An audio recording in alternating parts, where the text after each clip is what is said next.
Right? So recording has started, right? Recording has started. We're going to recap arrays, strings, pointers, and string functions, hopefully all in this session. We're starting by just going back through looping. We start by going through looping, right? To save some of you all bandwidth, I'm going to turn off my camera. So we say, okay, we want to produce a pattern like this. But you know what we have to be able to understand is that, okay, to produce a pattern like this, we have to have two lines. We have a line that's going down, sorry, a loop, two loops. A loop that controls our going down and a loop that controls what happens on each line. So if it is that I want to create an algorithm to do this, I could create an algorithm that let's take a look at going down. Just printing one line, next line, next line, next line, right? And I see here, without being told anything else, that I have 4 lines. So I can loop and I could say for x is equal to 0, semicolon, x is less than 4, semicolon, x plus plus. What does this tell me? This tells me, this loop that I've defined here tells me that I have something that will go from 0 to 3. Because the statement here says x is less than 4. So my loop here should run while I have something going 0, 1, 2, and 3. Everybody is good so far? Yes? No? Somebody hit their microphone and say, Yes, fine, sir. say. Yes, Right. sir. Yes. Good. All right. And so we have here, well, we also want this loop to control putting out something on a new line each. So if it is that I just want 4 lines going down and nothing else, I could just simply say printf inside here, printf \n. And what this will give me is it will give me 4 lines skipped. So I'm just going to, if this is my output here, right? If this is where my output is coming, I'm going to just get 1 line, 1 line, 1 line, 1 line. And so now we're concerned about the printing of the asterisks. If it is that I said, okay, I want to print an asterisk on each line, printf, I could go printf and print an asterisk on each line.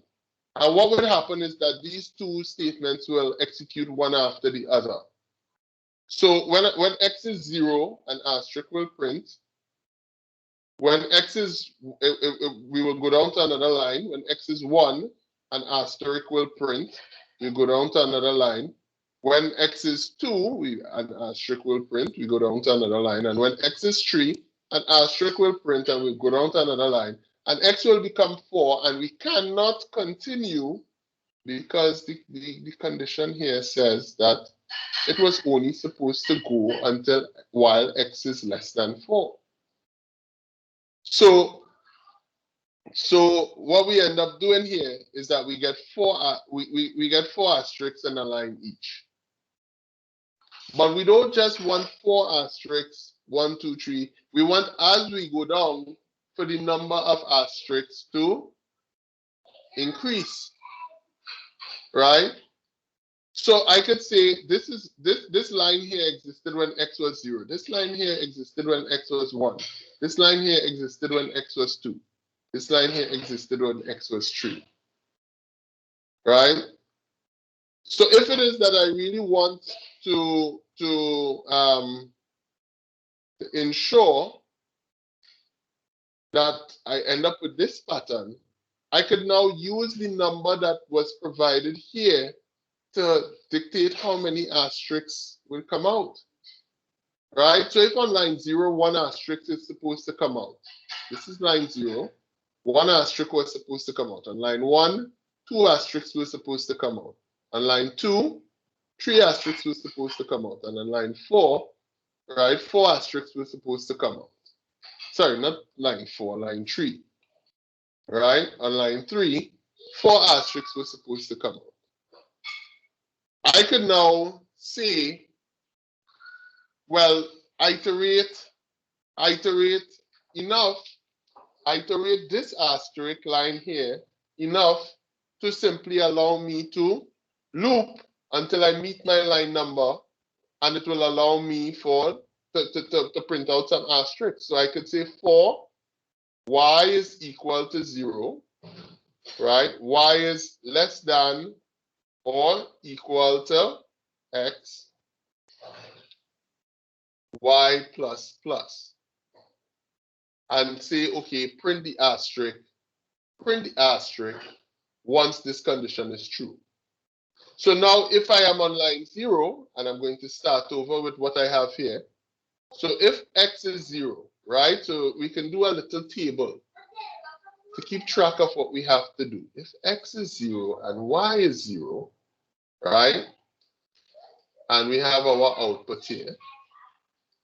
Okay? X starts off at 0. We say for y is equal to 0, so y starts off at 0. And we say while y is less than or equal to x, is y less than x? No, it's not. But y is equal to x. So we print an asterisk. So we get 1 asterisk printing out here, and then y will go up to the value of 1. Right? Y is 1 less than x? No. Is 1 equal to x? No. So therefore we have to break this while for loop.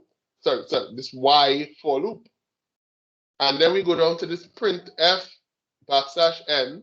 So we go down to start on the next line here.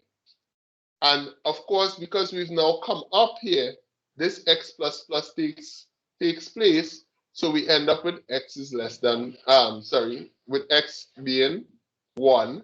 And we check here to see that x is less than 4. X is less than 4, right? The value of x is 1. So when we go back into the loop, the value assigned to y restarts. And y is now equal to 0 once again. Is 0 less than or equal to x? Is 0 less than or equal to 1? Yes, it is. So print an asterisk, right? Because it's less than 1. Is 0, right? 0 is less than 1. So we go down to the bottom and y will increment to 1. Is y less than x? No, 1 is not less than 1, but 1 is equal to 1.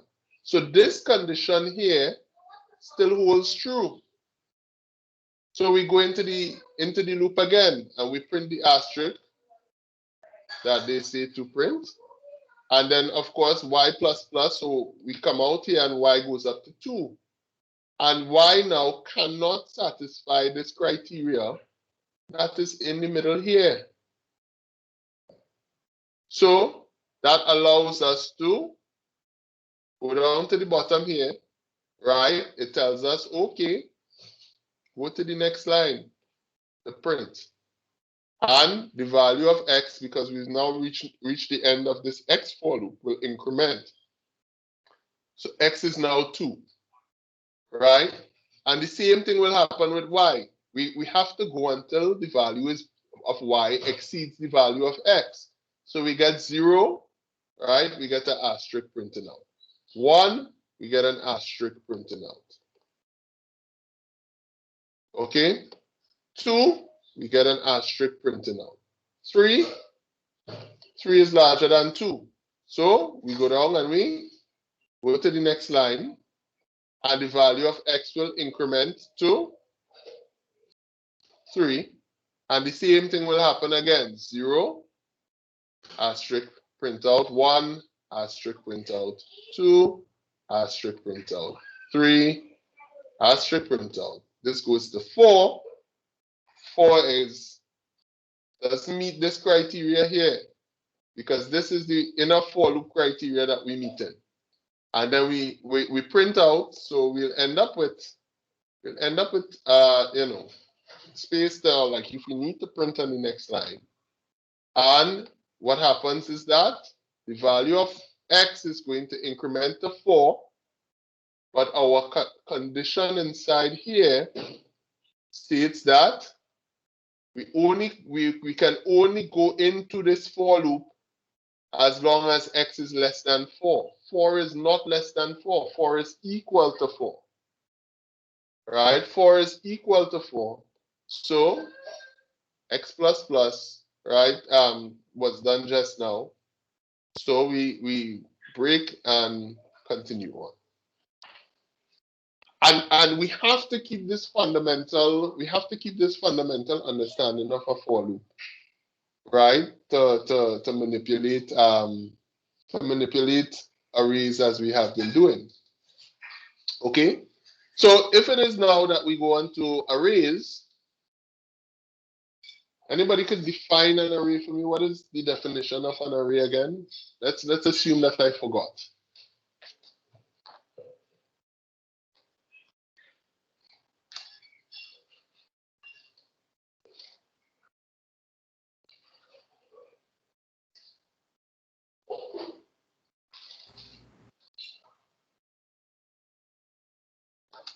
So nobody is willing. An array is a So variable it's like that a could hold series, several.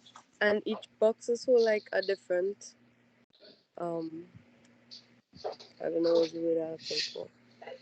Value? Yeah, a single data item or whatever. Right. Each So box we has a have single one, yeah. right. So we have inside of arrays our defining features of an array, right? If we have to define an array, is that we have multiple values under the same variable name within the of the same data type, right? So if we have an array variable, so this is arrays, and if we have an array variable declared, right? So declaration of an array, we have to be able to give an array a particular size. When we have to give an array a particular size when we create this array. And that's true until it's not true, right? Because we see that, with strings, sometimes we don't have to declare the size of the string, etc. Right? Or even arrays. If you're creating an array value, you don't have to explicitly declare the size, but that is if we are placing values into the array. But let's go with basic arrays. So if I have int r, because I don't ever call an array anything else but arr, right? Arr, and I declare my array to be of size 8, then what will be created is what is above here. Arr, and it has 2, 3, 4, 5, 6, 7, 8. And what we are able to do is that we are able to access any value inside of this structure according to its index.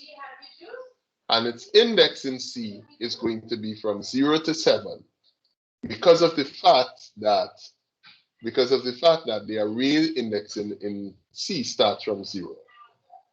Right? And this gives us 8 positions to store values. And this is where our understanding of arrays can start, especially with respect to putting into perspective having to have knowledge of iteration. Because to be able to populate an array, right? To populate an array, what we have to do is that we have to loop. So we have to say for I, which could represent the index of the array, starts at 0. I is less than 8, which is the size of the array, right? And the last valid position in the array will always be 1 less than the size. And I plus plus, meaning that as we go along, we want to put values into the array. We could say array at position I is equal to rand mod 20 plus 1. Right? And this here, this statement here will do what? It will put random numbers in my array. It will put random numbers in my array between 1 and 20. Okay, once I have, of course, set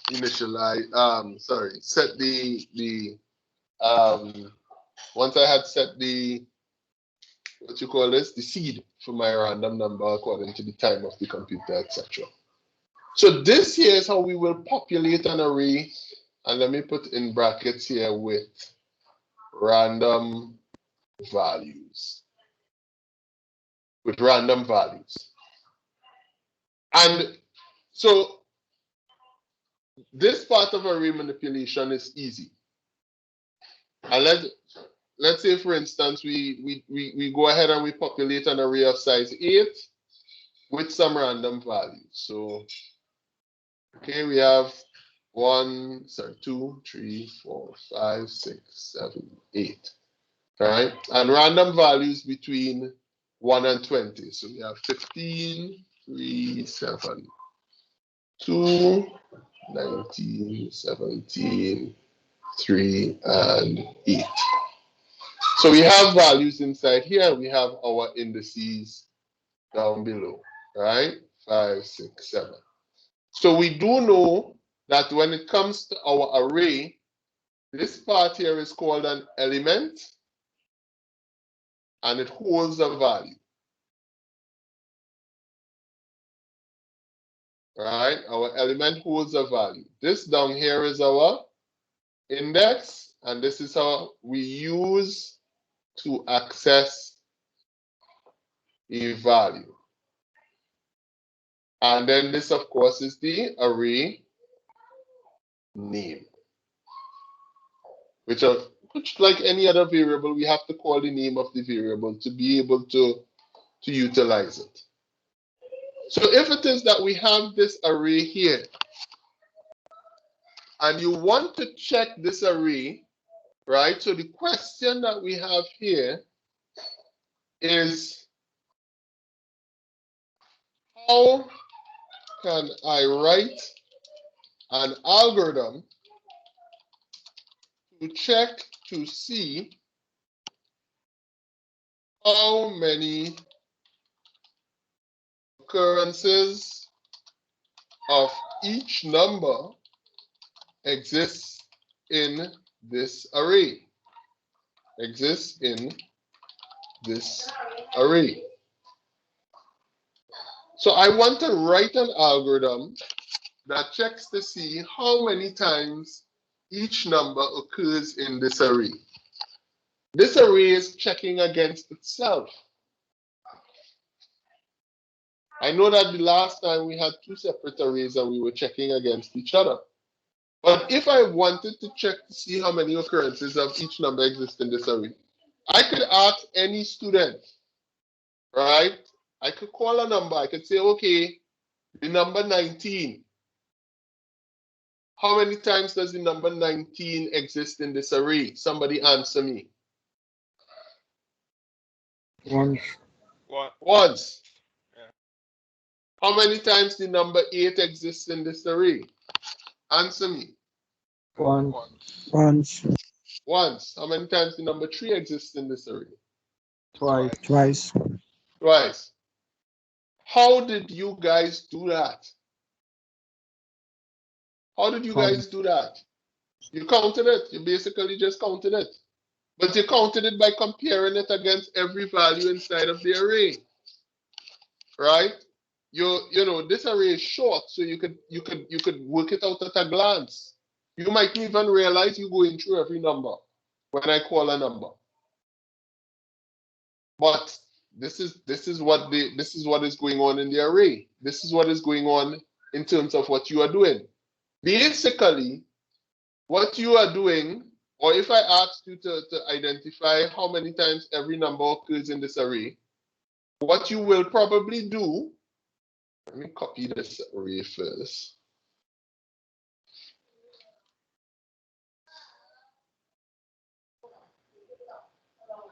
Right? When we copy, what you'll do is you will start at 15 and you will compare 15 against every other value inside of here.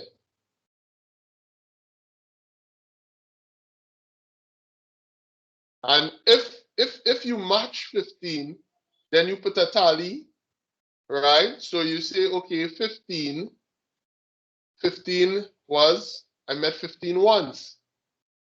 And then you move on to the number 3, right? You move on to the number 3.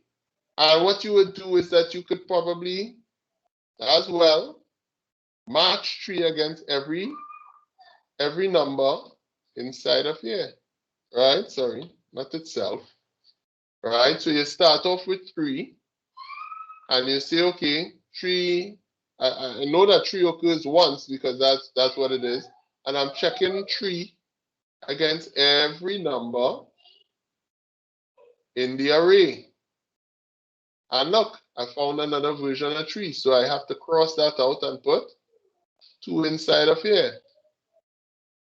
And you'll continue doing that for every number in order. So you'll do it for 7. You check 7 against 15, 7 against 3, 7 against 2, 7 against 19, 7 against 17, 7 against 3 again, 7 against 8. And you'll end up saying, okay, well, 7 only occurred once. This makes sense as a process, yes? Yes, sir. Everybody on the same page with me. Anybody is not where I'm at, anybody is don't know what I'm trying to do. No, right? So I assume that, people staying quiet means that you all are with me. Okay? So we want to go now and write an algorithm that can do this. Now think about the process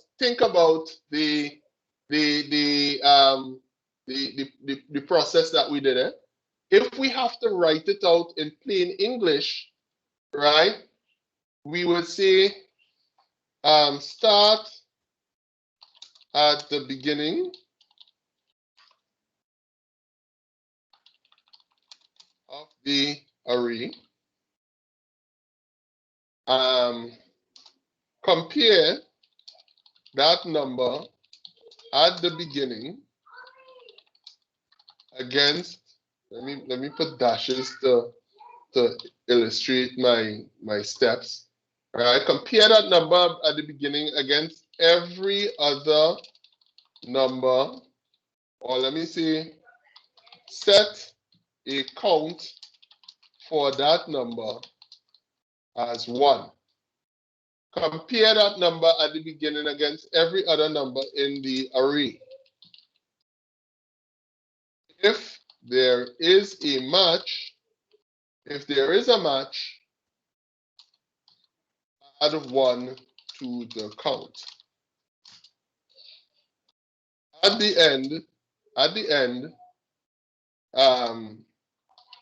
print out the count for the array. Right? At the end, print out the count for the array. And the last thing that we would do is to continue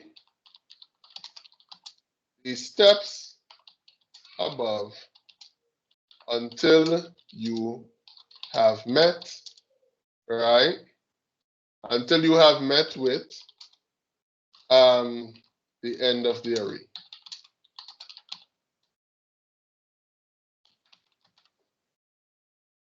Now, does anyone have a problem with any of these steps?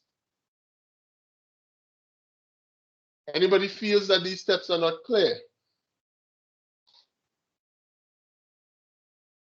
Or let me ask the question a different way. And I expect an answer to this question, right?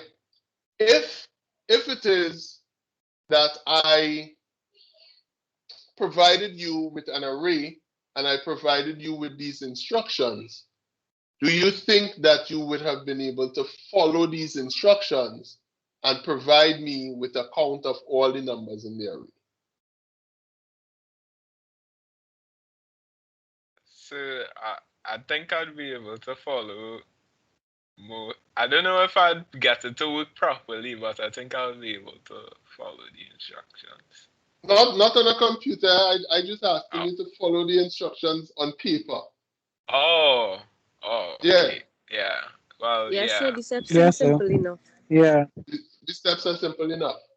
So this is the first part of what we do. We're going back to module 2 here with problem solving. And this is why I say everything that we've done since we started doing this builds upon the other.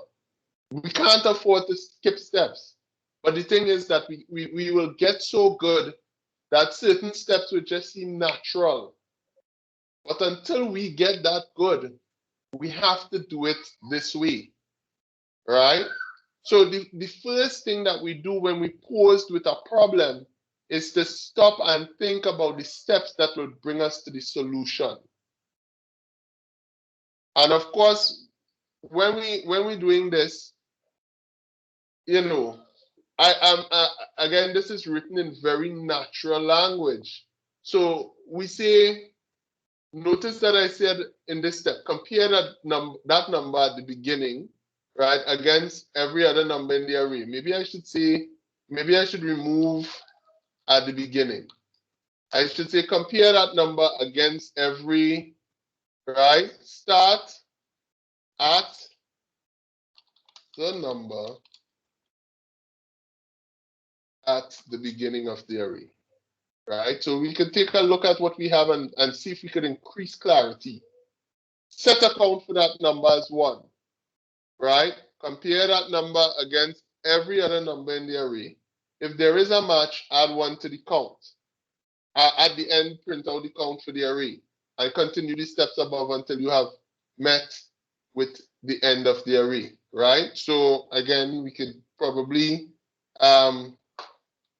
we could clarify by saying moving to the next number, continue the steps above till you have met with the end of the array. So what we know is that at every time we meet a new number, we have to do these steps above. So that tells us that this last line here tells us that these steps should occur within a loop, right? These steps should occur within a loop. So now we want to put this into computer code to be able to see it in action. All right, so we're taking the same approach that we had. If it is that we have to include if it is that we have to do what you call this thing, random numbers, we have to do time.h, right? And of course, we have to have our time variable, time_t, right? We name that variable t. We do our srand with our unsigned, and we call the time. Okay.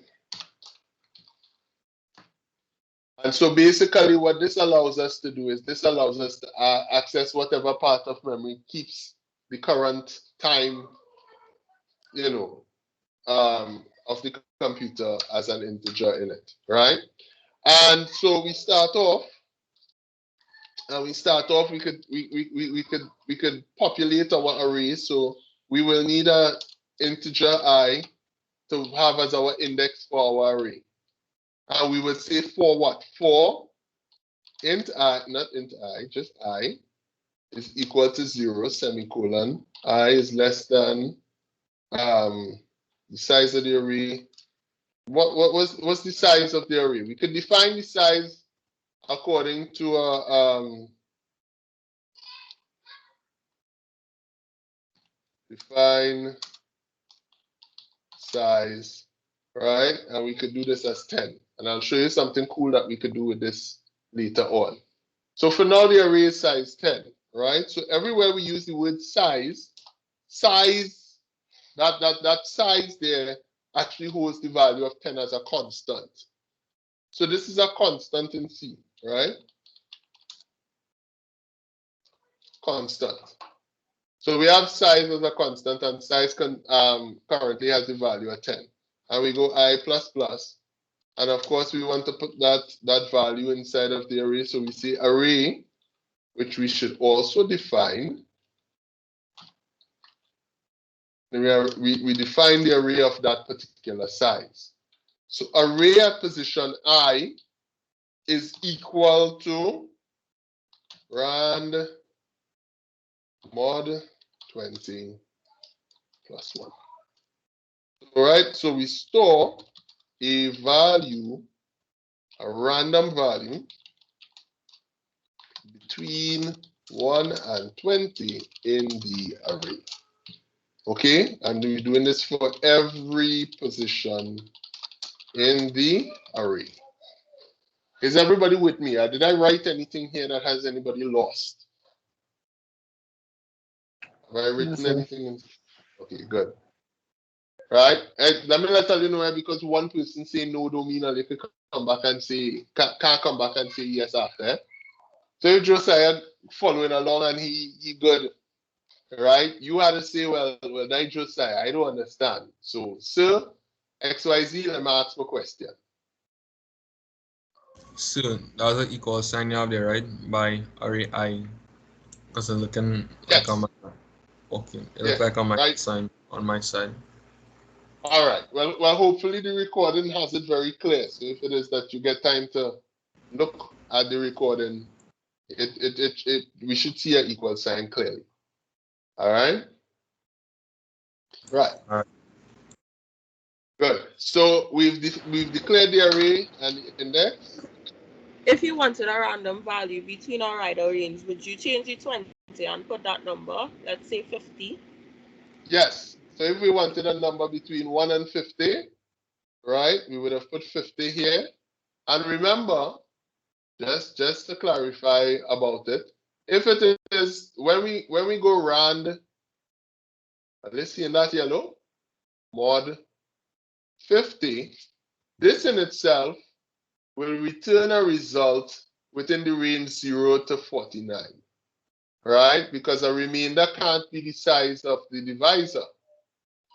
So the remainder that we'll have will be the 0 to 49, and that's why we add the 1, right? That's why we add the 1 so that we'll get it within the range of 1 to 50. So if we wanted it within the range of 0 to 50, we would have had to say rand mod 51. You all understand why? Yes or no? So you can repeat that, please. Right? The range that we want, we asked for, if we want the range to be between 1 and 50, right? We would say rand mod 50 and then add 1 to whatever that comes up there. Because rand mod 50 would give us anything from 0 to 49, and when we add 1 to it, then we get the lowest value would be 1 and the highest value would be 50. But if we wanted a range of 0 to 50, we would have to mod by 51, right? So if it is that you wanted a range of 0 to 10, if you wanted a range of 0 to 10, let's say the random number returns 372, okay? Random number returns 372, right? And we say 372 mod 11, right? 372 mod 11, that is what is going to give us that value of 0 to 10 inside of there, right? Let me just bring it up as my calculator and see. So where's my mod function? Okay. Mod. All right. See mod somewhere here. I think that's anyway, I could just do it on a basic and see, right? So 372 divided by 11, 372 divided by 11, right? We give you 33. So if you have 11 by 33, right, you get 363, right? minus 372. So your remainder would have been 9. So you would have got 9 as your output here, right? So this would have given you a value of 9, right? So 373 mod 11 would have given me 10. But 374 mod 11 would have given me a remainder of 0. Because 374 should be divisible by 11, if my maths is correct. Right? So, now this is nothing to, where's the calculator? Right? So clear? 374 divided by 11 is flush 34. So there is no remainder there. Right? But 373 divided by 11, right, would have given you, of course, 33.90909090, right? And if you multiply 11 by 0.90909090 recurrent, you will get a value of 10. You all understand where I'm coming from, and you all understand the logic and the maths behind this? Did that clear up your questions? Kinda. Well, Yes, right. sir. When you say kinda, what still? Now I can understand. I just had to internalize it a bit more. Yeah. Okay, no problem, right? So again, within your own time too, when you're writing these programs, you could play around with the maths. Okay, the mod maths is very simple maths. You can play around with it and just get to understand it. But you can't have something. Basically, what I'm saying is that you can't have something divided by 50 with a remainder of 50. Understood? Oh yeah. Right? You can't. That's why we get that range 0 to 49 as the remainder. So that when we add 1 to it, it now pushes the lower bound to 1 and the upper bound to 50. But if we wanted to have 0 to 50, which is 51 numbers within our range, then this is what we need to do. We need to divide by 51 to get 51 numbers within our range. Right? Right. 0 Yeah. to 49 is 50 numbers. Makes sense, Yeah. right? Okay. All right. Remember, I really need for you guys to understand this. Once you understand, everything that we'll do going forward becomes easier and easier. Okay? So just for the sake of printing out immediately, yes. So why have 20 then? That shouldn't be 50. What's that? By in line 12, you have the array I is equal to the Oh, round. Yeah, that should. we previously had it at 20, and just for the example purposes, I changed it to 50 when a question was asked. Yes, Varun. So what was the meaning for line 8 again? Line 8. This is the seed for the random number generation. Remember we said that if you put a number into srand, when you call rand, you get a different number. But the thing is that if this number inside here was static, you will get the same number coming up when you call rand over and over. But what this line here does is that this accesses the computer's clock, which is constantly changing. So every time rand is called, a different value will be called, and we will get a random number. You get, it's not truly random, but it's random enough for our example. Okay, so let's run this and see stdlib.h.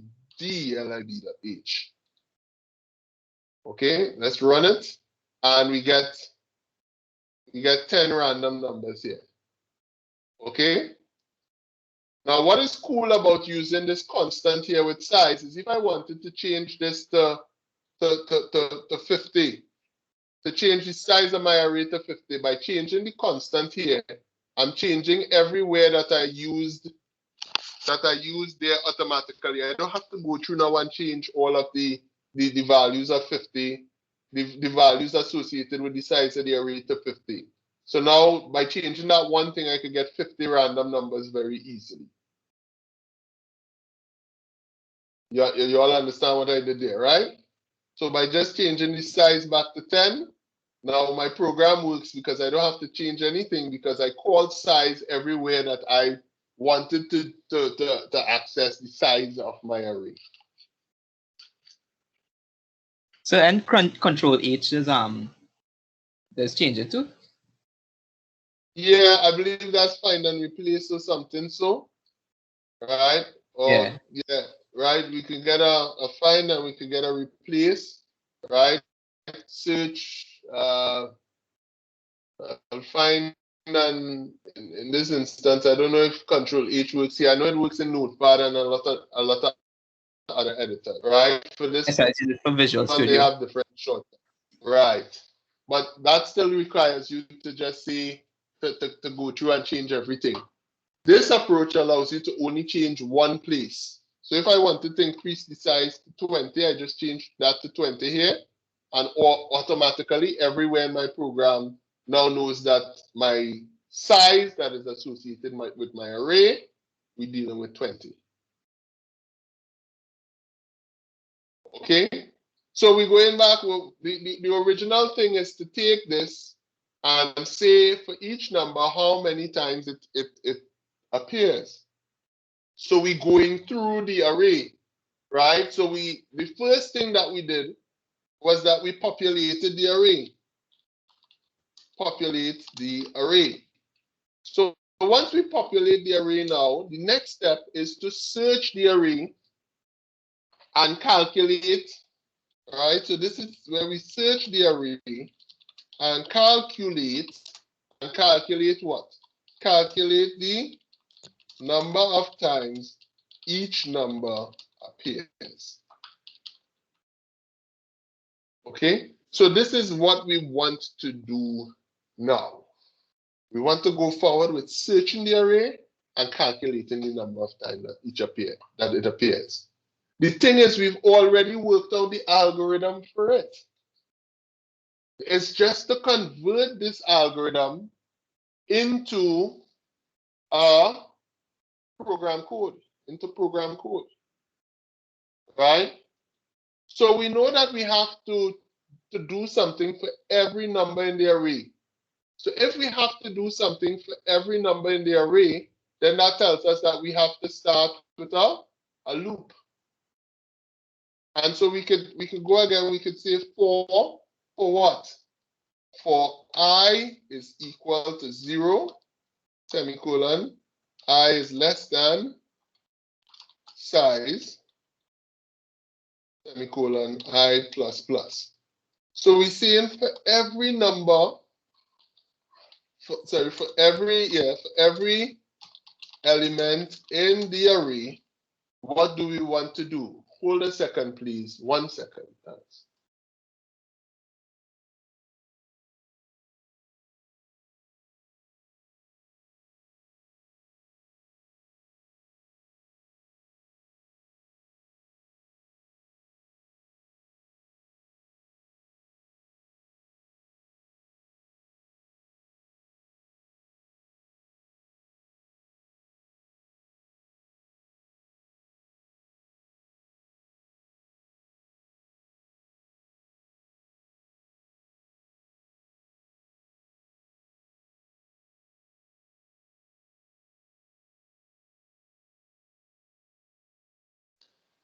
Sorry about that. Somebody from school just called me, right? Right. So we're saying for every element in the array, what do we want to do? So we kind of establish this last part first. Okay? We establish that last part first. So there is a bit of thinking about how you represent it as an algorithm, right? But establishing this last part first is fine because all this last part says is for every number in the array. And we want to start at the one at the beginning. And our loop also encourages us to do that. We know that we could start at the beginning of the array here. So next thing that we want to do is set a count for that number as 1. So set a count for that number as 1. So what we need to do is that we can create a variable, right? We could say int count is, right, int count, and down here we could say count is equal to 1. So we know that for the number that we currently on, which is represented by I, there is one of that. There can't be less than one of that number. And each time we move to a new number, that count has to restart. But the next thing that we have is that we say compare that number against every other number in the array. How do you compare that number against every other number? You're not comparing it against itself. You're not comparing it against itself. That's something that you need to do if maybe before, right? Because if you start at if you said, okay, I start off considering this number, but I'm comparing it against every other number in the array. If I start at index position 1 and compare against every other number, then when I reach the index position 1, I will have that number to compare against. So I might have a double comparison issue there. I would think that it would be to compare in the same way from 0 to 7 or 0 to the last number and put in a if that says if the number that I am currently on, if the number that I'm currently on, right, is in that second loop. I'm seeing that my internet is not doing so well. Are you guys still hearing me? Yes, sir. Just sound a little static now and again. Oh, well, bear with me. All right. If the number that I'm currently on for I is the same number as for J in that second pass that we're doing, then ignore that number. And we could do that. We could do that with a for loop statement, right? So we want to compare. So look at where we are. To compare that number against every other number in the array. So if I want to compare it against every other number in the array, then I might need another, right, G. So this is create a count variable and another index for comparison, right? Set the count for the current number at 1, and I could say here, I could say for J is equal to 0. Now look at my example there. I was comparing this array against itself, against a different array element for itself. And that's what I'm doing here. So for J is equal to 0, J is less than size, J plus plus, right? If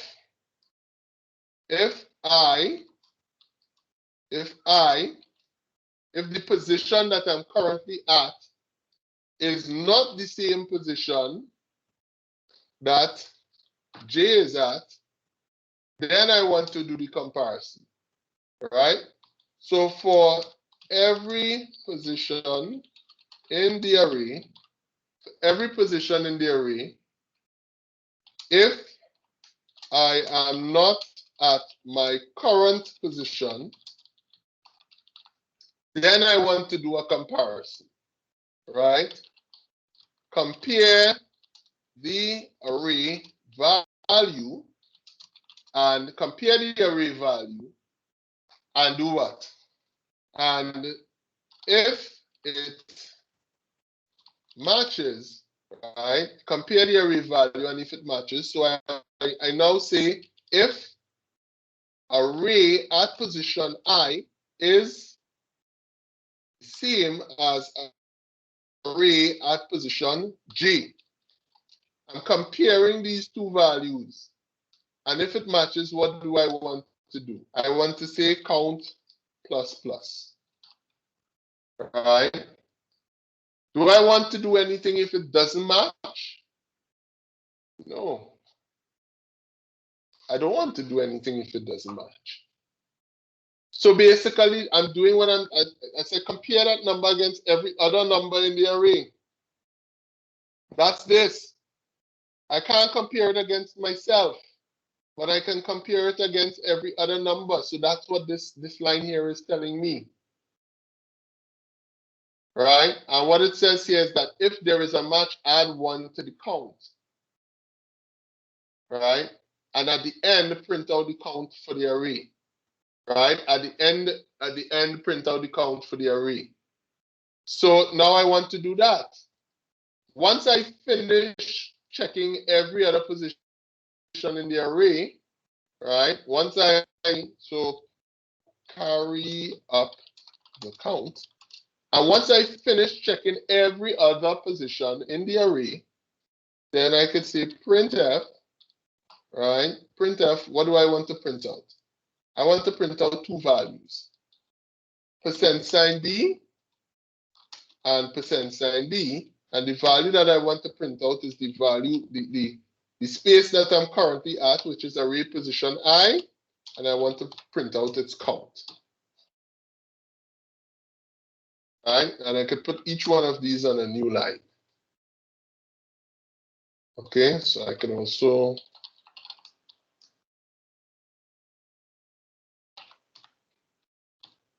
I just put a new line space there so that I have some space between printing out the original array and then printing out the count values. Right? So this is what they said to here. Print out the array value and the count. And so let's see if this works. Well, it compiled okay. Seemed to compile fine. Right? And we're printing out, we have the values here. Do we have 220s inside here? Yes, we do seem to have 220s. 19 showed up twice. 13 showed up twice. 5 showed up 4 times. Yes, there are 4 5s. So it seems to be working properly. Anybody have any questions about this? Or anybody didn't follow anything that I did with this? Now, this is not the only way to do this. Okay? This is not the only way to do this. This is just a way. This was a way according to how we came up with the algorithm. Anybody has any question about it? So, Yes. did you change the size? Yeah. I think I had size as 20 instead of 10. Oh, okay. All right. So if we want to go with 10, that's 10. All right. So another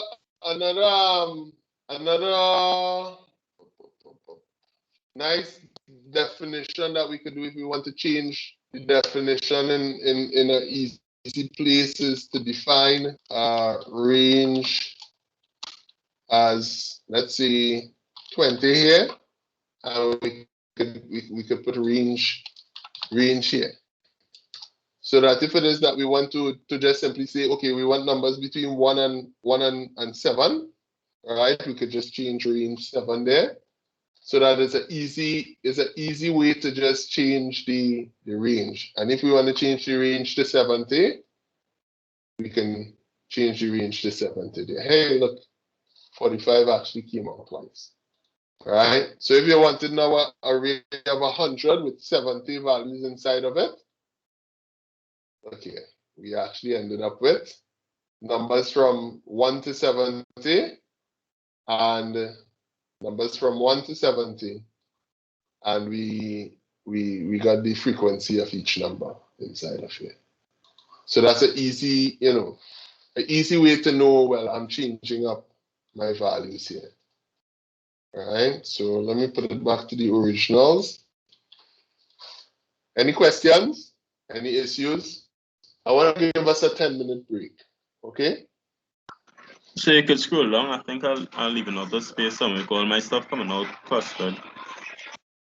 Okay, I could send this file in the chat if you want. All right. Okay, so I see where it is already is here. Okay, all right. And of course, I'll always load it up after class. All right. So 10 minutes, we'll come back at 2:20, and we will continue on with our review. Okay? I'm stopping the recording. We'll start back after the break.